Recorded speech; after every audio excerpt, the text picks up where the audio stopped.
चलो P block का group 13 और 14 के बाद हम स्टार्ट करते हैं ग्रुप 15 कि ग्रुप 15 में हमें क्या पढ़ना है। ग्रुप 15 में हमें नाइट्रोजन की फैमिली के बारे में पढ़ना है, राइट। हमने बोरोन फैमिली देखी, हमने कार्बन फैमिली देखी, अब हम नाइट्रोजन फैमिली देखेंगे। तो ये होता है नाइट्रोजन ग्रुप का। नाइट्रोजन ग्रुप को हम एक और नेम से जानते हैं, that name is pnictogen group, right. तो ये बहुत इंपॉर्टेंट है कि नाइट्रोजन ग्रुप को हम निक्टोजन ग्रुप से भी जानते हैं, राइट। अब ये देखना है कि नाइट्रोजन के अंदर, नाइट्रोजन फैमिली के अंदर कितने एलिमेंट्स होते हैं और क्या क्या नेम होता है उस फैमिली के अंदर। तो सबसे पहले होता है nitrogen, then phosphorus, then arsenic, then antimony and then bismuth, right. Nitrogen का एटॉमिक नंबर 7, फॉस्फोरस का 15, आर्सेनिक का 33, एंटीमोनी का 51 और बिस्मथ का 83। देख सकते हो स्क्रीन पे, ये इसके एटॉमिक नंबर हैं, राइट। इसकी जो जनरल इलेक्ट्रॉनिक कॉन्फ़िगरेशन होती है वो होती है NS2 NP3, राइट। हमने NP1 NP2 देखा, अब हम NP3 देखेंगे, दैट इज पी ब्लॉक का थर्ड ग्रुप में आ गया, दैट इज 13, 14 एंड 15 ग्रुप में। तो इसको हम NP3 से बोलते हैं, राइट। तो ये इसका जनरल इलेक्ट्रॉनिक कॉन्फ़िगरेशन होता है, ठीक है। अब चलते हैं बच्चों, यहाँ पे ये देख सकते हो आप, यहाँ के सिंबल देख लो आप, आर्सेनिक AS से डिनोट होता है, एंटीमोनी SB से और बिस्मथ BI से। चलिए आगे चलते हैं, देखते हैं इसकी इलेक्ट्रॉनिक कॉन्फ़िगरेशन के बारे में। तो ये यहाँ पे इलेक्ट्रॉनिक कॉन्फ़िगरेशन दिया है।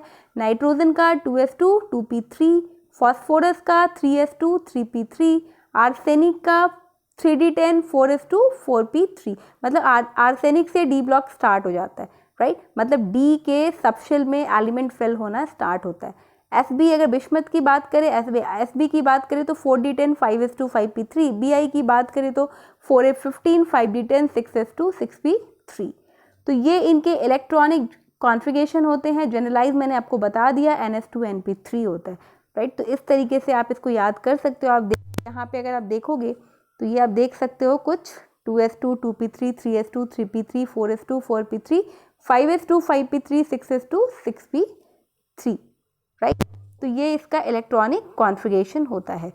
चलते हैं आगे, अब इसके ऑक्सीडेशन स्टेट पे चलते हैं। तो इसका जो ऑक्सीडेशन स्टेट होता है बच्चों, वो -3 से +5 के स्टेट में होता है। कैसे होता है वो यहाँ पे आप देख सकते हो।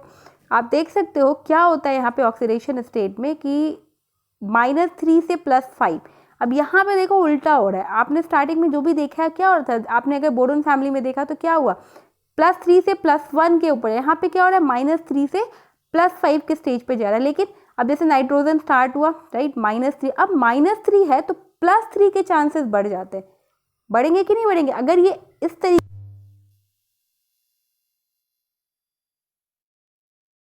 जा रहा है तो मतलब क्या, -3 से +3 के चांसेस बढ़ते हैं, मतलब -3 -2 -1 0 1 2 3 4 5 इस तरीके से होगा।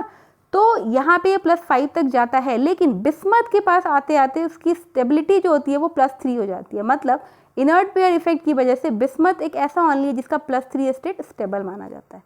नाइट्रोजन से स्टार्ट हुआ -3 इन सबका हुआ, फिर जैसे SB के पास है +5, बिस्मथ के पास पहुँचते +3 इसका ऑक्सीडेशन स्टेट हो जाता है। चलिए आगे चलते हैं, अब देखते हैं नाइट्रोजन फैमिली में कि एक नाइट्रोजन का ऑक्सीडेशन स्टेट और कौन कौन से वो कंपाउंड बनाता है, उसके कुछ एग्जाम्पल्स हैं। ये मैं इसलिए बता रही हूँ क्योंकि ये क्वेश्चन पूछे जाते हैं कि जो -3 ऑक्सीडेशन स्टेट पे नाइट्रोजन कौन सा कंपाउंड बनाता है।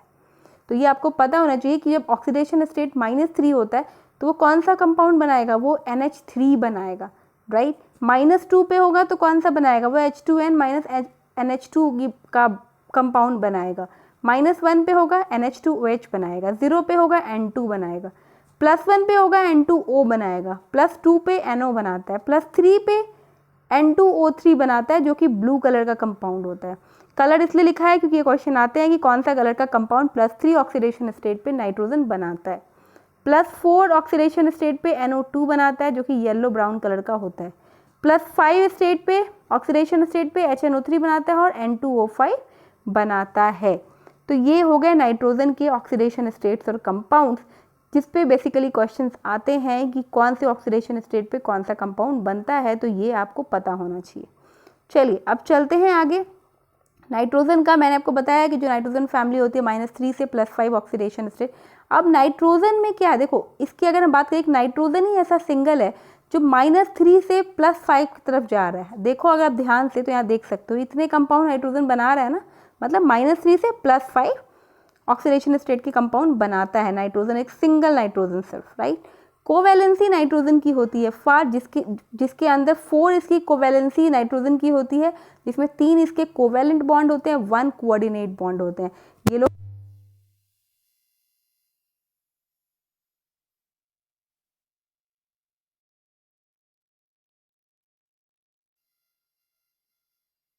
Covalent bond, right. चलिए आगे चलते हैं। अब हम देखते हैं प्रॉपर्टीज ऑफ हाइड्राइड्स की, इसकी कौन कौन हाइड्राइड्स की क्या क्या प्रॉपर्टीज है। तो आपको पता है अभी हमने देखा है पीछे, अब यहाँ पे क्या है, अब क्या बनाओगे हाइड्राइड, हाइड्राइड में बनाना है, नाइट्रोजन का हाइड्राइड बनाओगे तो क्या होगा NH3, फॉस्फोरस का PH3, ऐसे आर्सेनिक का बनाओ ASH3। इस तरीके से हम सबका हाइड्राइड बना लेते हैं, राइट। अब हाइड्राइड बनाने के बाद टॉप से बॉटम की तरफ हम जाएंगे, मतलब N से बिस्मथ की तरफ जाएंगे तो बेसिसिटी डिक्रीज होती है और साइज इंक्रीज होता है, ठीक है। मतलब इसका साइज अगर आप देखो NH3 का तो ये बहुत छोटू सा होगा, P पे आओगे थोड़ा इससे बड़ा होगा, A पे आओगे इससे बड़ा होगा, SB पे आओगे इससे, बिस्मथ पे आओगे तो ये सबसे बड़ा होगा, राइट। तो मतलब टॉप से बॉटम में बेसिसिटी तो डिक्रीज होती है लेकिन साइज इंक्रीज होती है।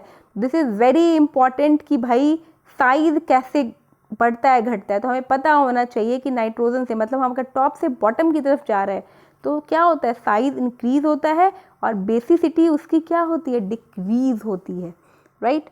चलिए चलते हैं अब हाइड्राइड ऑफ ग्रुप 15 में। तो ये देख सकते हो आप, जो मैंने आपको बताया है कि बेसिसिटी क्या हो रही है, इसकी डिक्रीज होती है, राइट, लेकिन साइज इसकी इंक्रीज होती है। अगर कंपैरिजन किया जाए नाइट्रोजन और बिस्मथ में तो बिस्मथ नाइट्रोजन से बहुत बड़ा होता है साइज, ठीक है। चलिए आगे चलते हैं।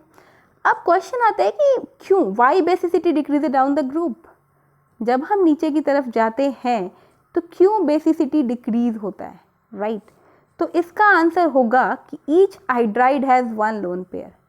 हर हाइड्राइड के पास, हाइड्राइड कैसे बनाते हैं, NH3 PH3 जो मैंने आपको दिखाया हाइड्राइड, तो each hydride has 1 lone pair. Her hydride के पास एक लोन पेयर होता है। आपने देखा होगा नाइट्रोजन का स्ट्रक्चर बनाओगे, नीचे 3 और ऊपर 2 छोटे छोटे, उसको लोन पेयर बोलते हैं, डॉट डॉट जैसे।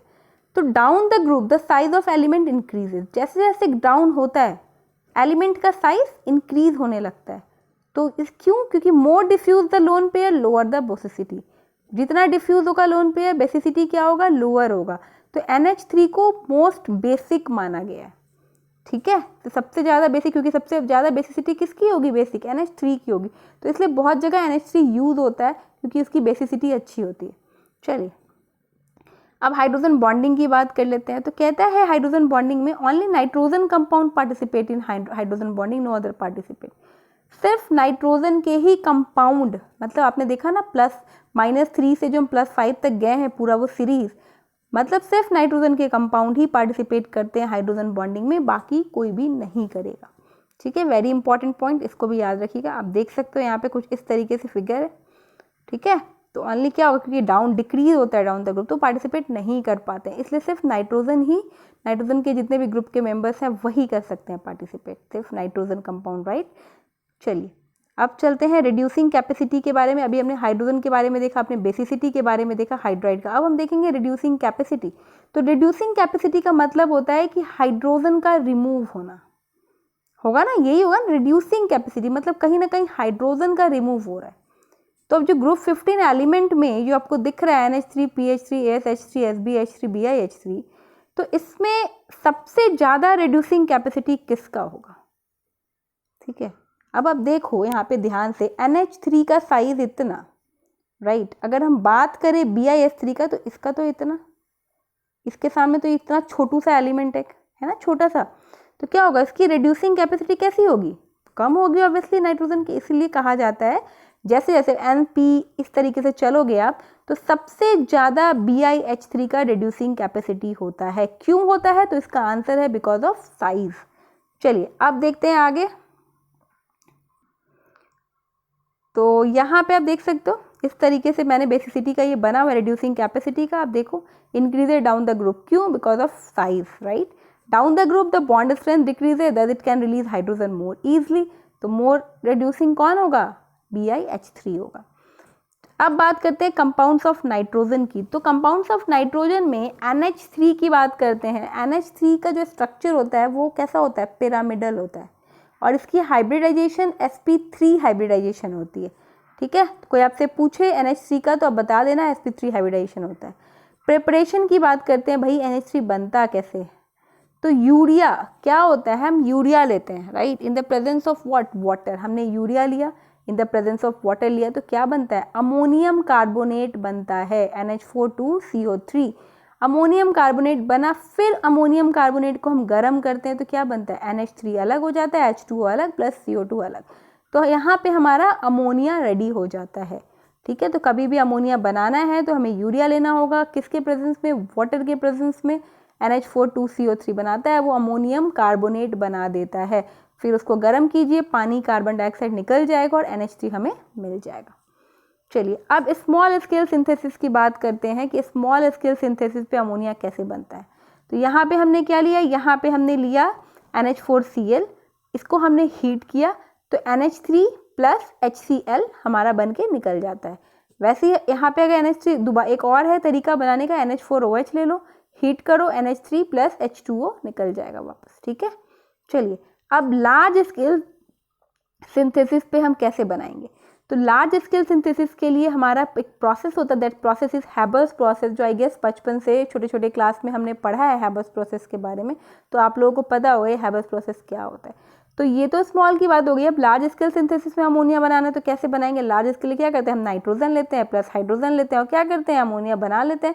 तो ये एक हैबर्स प्रोसेस को हम बोलते हैं हैबर्स प्रोसेस, कि हैबर्स प्रोसेस में नाइट्रोजन और hydrogen, 3 molecules of hydrogen, right, nitrogen लिया हमने, N2 लिया, 3H2 लिया और क्या कर दिया, मतलब यहाँ पे 1:3 का रेशियो लिया हमने। अगर ध्यान से देखो 1 मॉलिक्यूल ऑफ नाइट्रोजन और 3 मॉलिक्यूल ऑफ हाइड्रोजन, 1:3 लिया तो क्या बना, अमोनिया हमारा बन जाता है। ठीक है, और यहाँ पे, हाँ बच्चों, यहाँ पे हम कैटलिस्ट यूज करते हैं। यहाँ एक कैटलिस्ट, यहाँ पे कैटलिस्ट में हम करते हैं आयरन और मॉलिब्डेनम यहाँ पे, राइट, यहाँ मेन से हम लोग यहाँ पे कैटलिस्ट यूज करते हैं अमोनिया को बनाने के लिए। तो अब बात आती है preparation of nitric acid. Nitric acid कैसे बनता है, तो इसके लिए HNO3 बोलते हैं हम नाइट्रिक एसिड को। इसके लिए लैबोरेटरी मेथड है, NaNO3 लेते हैं, उसके साथ H2SO4 डालते हैं। ठीक है, 200 डिग्री सेल्सियस से लेते हैं इसको, in the presence of 200 degree Celsius, तो क्या बनता है, NaHSO4 बनता है और प्लस HNO3 बनता है।